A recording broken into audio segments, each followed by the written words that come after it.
history that in Islamic countries there was tremendous anti-Semitism before and during the Second World War.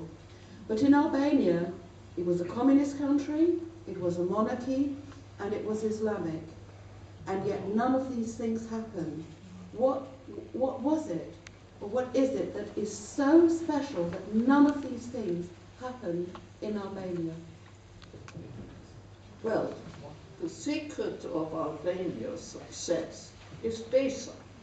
And Besa is actually a pre-Islamic tribal code of conduct.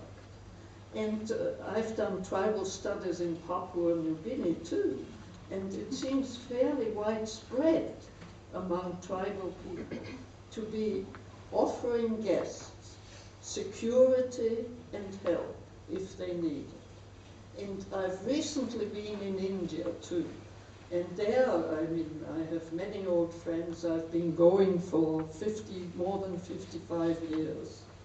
And when I go, in everyone I visit wants to feed me, and I can't eat that much. And I discovered now, and I found, it took me many years to find out, they have a notion which they call atiti devi, which means a guest is a deity, and you must feed a deity, and you must protect a deity. So similarly, in pre-religious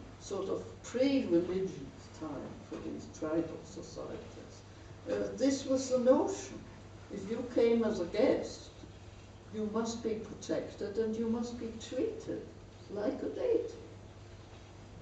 And this explains when the Jewish refugees come, and Besa is the promise. And there is actually presently being made a film in Washington, D.C. They filmed it all over in Albania and in Israel, and they're actually in this country right now, and they've also included me, which will be called Besa the Promise, and where they make a longer story, make the longer scenes of individual cases, and follow them from where they were born, follow them to Albania, and then to Israel, or wherever they went.